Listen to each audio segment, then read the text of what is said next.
Welcome to the Itinerant Preacher Podcast, where we try to pack your backpack with condensed spiritual food to sustain you on your journey through life. In today's episode, we are discussing one of the greatest gifts ever given to man. That's the gift of free will. We're going to define it, examine it, look at some examples from Scripture, and then talk about what it means in our lives. This discussion comes on the heels of our last couple of podcasts about the human conscience, and we got into that discussion because as humans, we have the choice to ignore our moral conscience and to choose to do wrong. And that gets to the crux of our definition of free will. A basic accepted definition of free will is that humans have the capacity and capability to make decisions which determine future events, especially regarding individual fate. In other words, you can choose to do something or not do anything, and that action will determine events to follow. One philosopher I read termed it this way when he said humans are causal agents. The actions we take will directly cause future events to unfold that directly impact our lives. On the other end of the spectrum, we have determinists who believe that humans have no free will, that every impulse and action is predetermined by a set of variables. The idea is that since every piece of matter is subject to the same constant laws of physics, then the same applies to emotional and mental stimuli. As an example, because of the strict laws of physics and space and time, space scientists can determine 20 years from now exactly where Saturn is going to be and its rotation down to the millimeter. By the same token, if a person knew every variable and piece of information about your life, then theoretically they should be able to correctly predict exactly where you would be in 20 years. In other words, everything is predictable based on prior causes, regardless of whatever illusion people have in their heads, even if it feels like they're making a free choice. Let's say that a person is involved in a major car accident and they sustain a major brain injury that completely changes her personality. Whereas she was once a go-getter and super ambitious and was focusing on climbing the corporate ladder, after months of being in the hospital and rehab after this car wreck, she has now become completely unmotivated and apathetic towards everything. We would look at the cause in her personality change as being directly affected by the car accident and the brain injury. It's easy to identify because there was such a violent thing to happen and an immediate change. We could accurately predict how she is going to react to future events based on her new personality. But what if we were to look at all of the bazillions of connections and interactions over a lifetime, starting with when she was born? All the different people, the events, the information that she was given, the entire web of things that makes her who she is. Would we then not be able to correctly predict what she was going to do, just as simply as the person who had the car wreck? Now, not many people are hard determinists, nor do they believe that humans are simply a product of their DNA and of the circumstances around them, and that they're powerless to make any decisions except for the predetermined one.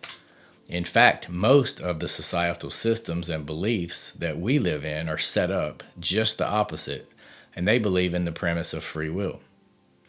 But let's think about what it would be like if we lived in a hard determinist society.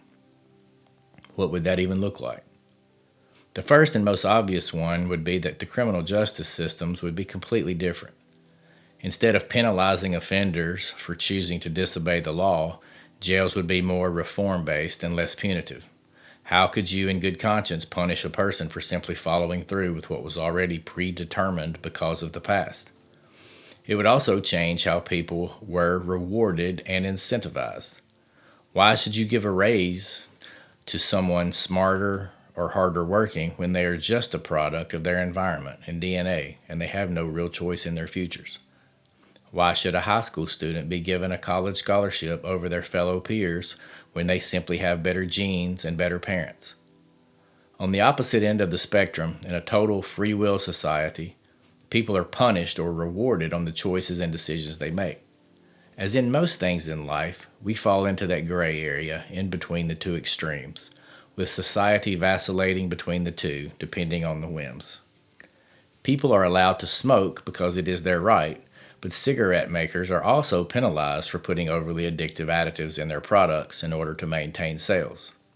Marketers have said that they blatantly use algorithms for profit, and we've said that's okay because people have a free will to stop if they want to. But some subliminal advertisements are not okay because it subverts a person's free will because they don't even know it's there.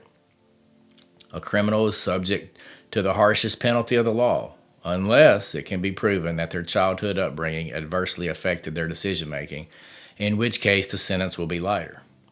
So most people believe in some sort of free will. William James, in an old essay called The Dilemma of Determinism, published sometime in the 1800s, said, "The first act of free will is to believe in free will." The gift of free will is one of the attributes of being made in the image of God. God took the wasteland of the void and decided to impose his will upon the chaos and create the universe, and it was good. We as humans have been given a small circle of influence. We even term it as such. You ever heard the phrase, "What's going on in your world?" Each human is given a life and an opportunity to create good things out of his or her decisions and willpower. In a microcosm of the goodness of the created universe, we are given our own little world and the ability to impact our surroundings through decisions and free will. This free will, and being made in the image of God, is what separates man from the animals, and what Harry Frankfurt termed first and second order desires. First order desires are basic desires where you know that you have to perform a certain action in order to gain a certain outcome. This first order desire is present in both animals and humans. For instance, a dog knows if he does a certain trick that he'll get a treat. Therefore, in one dog that is food motivated, he has the desire to do the trick. A human has the desire to lose weight, so he goes on a diet. But the second order desires are much higher level and are exclusive to humans. These are desires about our first order desires. We wish that we had different desires. We wish that we did not have the desire to overeat, or we wish that we wanted to read more books. We wish we could quit smoking, etc. Dogs don't sit around thinking about overeating or going on diets or worrying about if their owner is tired of throwing the ball. But humans sit and worry about their desires all day, wishing they were different. From the beginning, man was given a choice. He could abide by God's instructions and live in the garden and work and tend it and all of its fruit, could eat of everything except for the tree of the knowledge of good and evil. But he had the capacity to violate that instruction, and he did just that. Adam's firstborn son, Cain, also had a choice. He could follow through on the desire to kill his brother, or he could rise above it and not do that. God said to him, "Why are you angry? Why is your face down? If you do what is right, will you not be accepted? But if you do not do what is right, sin is crouching at your door. It desires to have you, but you must rule over it." How do we know that Cain had the ability to rise above the temptation? Because 1 Corinthians 10, verse 13 says that no temptation has overtaken you except what is common to mankind. And God is faithful. He will not let you be tempted beyond what you can bear. But when you are tempted, he will also provide a way out so that you can endure it. In Deuteronomy 30, God says to his people, "This day I called the heavens and the earth as witnesses against you, that I have set before you life and death, blessings and cursings. Now choose life, so that you and your children may live, and that you may love the Lord your God. Listen to his voice and hold fast to him." God has blatantly given us choices, and we typically know the consequences, although many times Satan deludes us into believing that there will not be any consequences.